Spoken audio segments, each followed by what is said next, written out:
कहानी है रामपुर गांव की, जहां के मर्द महिलाओं को हमेशा नीचा दिखाने की कोशिश में रहते।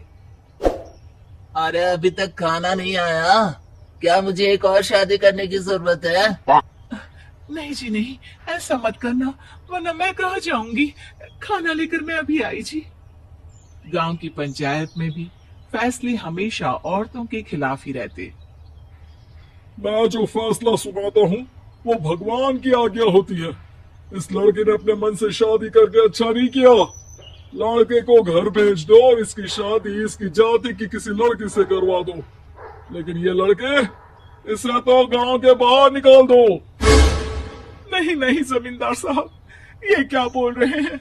ऐसा नहीं हो सकता। मेरी बेटी मासूम है, इसे अच्छे बुरे की समझ नहीं है। अरे कहाँ जाएगी ये बेचारी? कहाँ जाएगी? इतनी चिंता है तो पूरे परिवार का गांव निकाला कर देते हैं। बेचारे पूरे बसे बसाए परिवार को गांव छोड़ना पड़ता है। चाहे जो हो, अगर बेटियों को कंट्रोल नहीं कर सकते तो गांव में रहने का कोई मतलब नहीं है। यहाँ औरतों को दब कर रहना होगा। कोई भी अपने हिसाब से कुछ नहीं कर सकता। सब ईश्वर की मर्जी से ही होगा। तभी गांव का एक आदमी दौड़ा दौड़ा आता है। सरपंच साहब, जमींदार साहब, वो कालिया है ना, उसकी बेटी पढ़ने के लिए शहर जा रही है। अच्छा, ये कब हो गया? और कालिया की हिम्मत कैसे हो गई ऐसा करने की? लेकर आओ उसे और उसकी बेटी को। बस फिर क्या था, हाजिर हो जाते हैं कालिया और उसकी बेटी सरपंच के सामने। और कालिया, ये क्या सुनने में आ रहा है?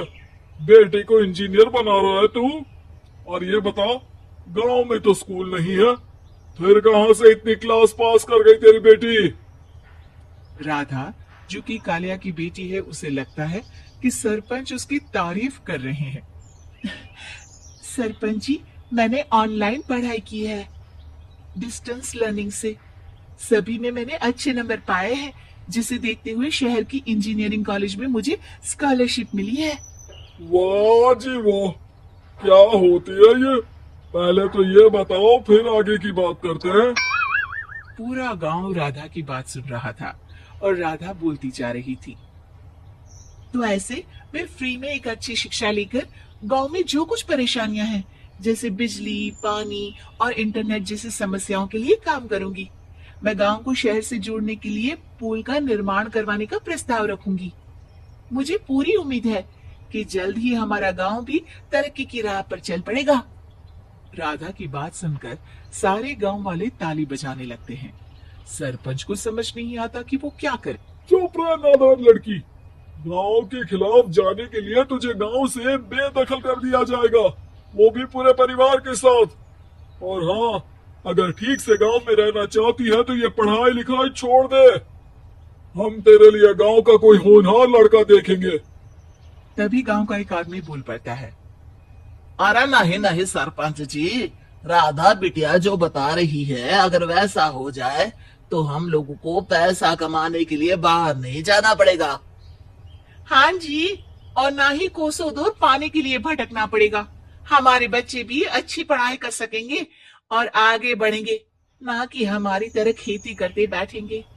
क्यों गांव वालों, राधा बिटिया का साथ देना चाहिए ना। सरपंच देखता है कि गांव राधा के साथ है तो वो चुप हो जाता है।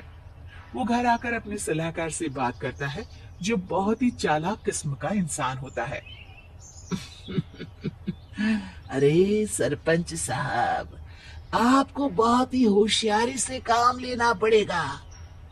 एक बार गांव तरक्की कर गया, यहाँ के बालक पढ़ लिए तो कोई ना पूछेगा आपको। और फिर ये जो बेटा और बेटी है ना आपके, इनको भी आम लोगों की तरह ही जीवन जीना होगा। हाँ, लेकिन करे तो क्या करे? वो ना आप मुझ पर छोड़ दीजिए, बस मैं जैसा बोलूं करते जाइए। अगले रोज सुबह जब गांव वाले सोकर उठते हैं तो राधा के घर के बाहर और साथ ही वो लोग जिन्होंने राधा का सपोर्ट किया था, उनके घर के आगे लाल रंग से कल आऊंगी लिखा होता है। कल आऊंगी, यह क्या होता है? अरे यह तो खून से लिखा है, लगता है कोई भूत प्रेत या चुड़ैल का साया है।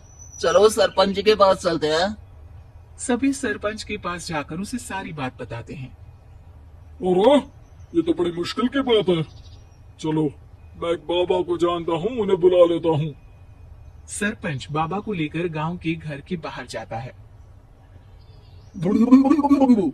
ओहो, तो ये वो चुड़ैल है जो उन लोगों को निशाना बनाते हैं जो गांव को बदलने का सपना देखते हैं।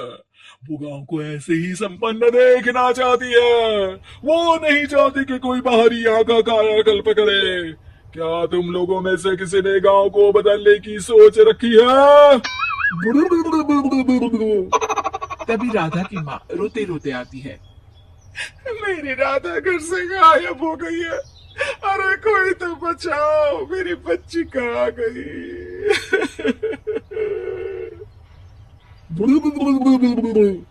ले गई वो चुड़ैल, तेरी बच्ची को ले गई। अब वो उसे शापित करके छोड़ेगी, उस पर चुड़ैल का साया हो जाएगा।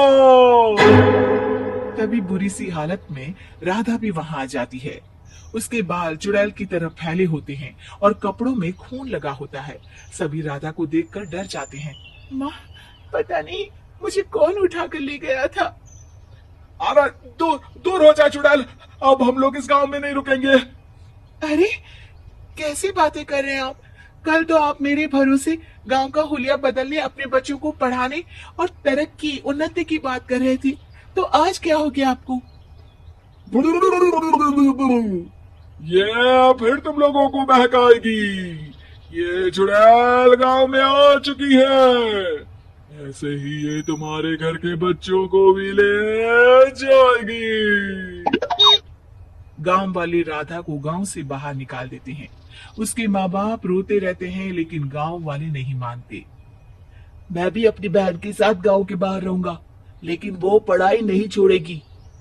वहीं सरपंच के घर पर सलाहकार कहता है।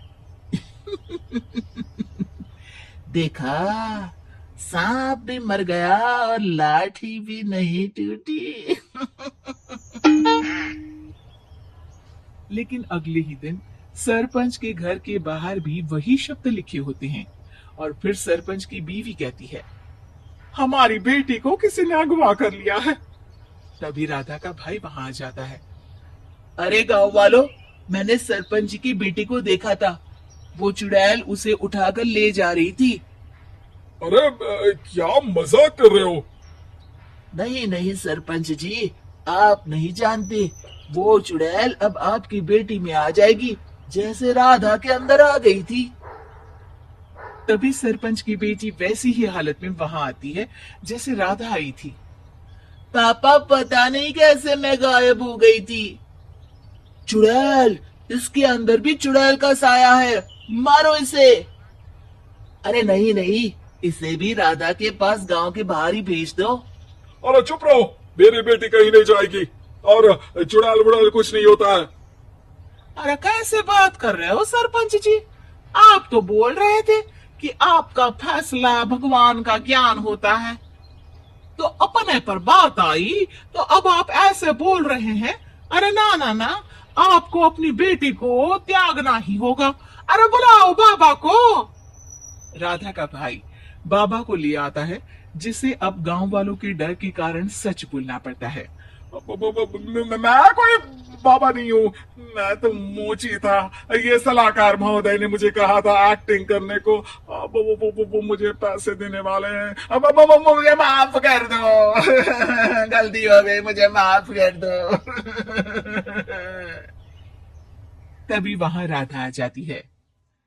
देखा सरपंच जी, जब गांव के बच्चे साक्षर होंगे तो आप जैसे लोगों की चालाकी नहीं चलेगी।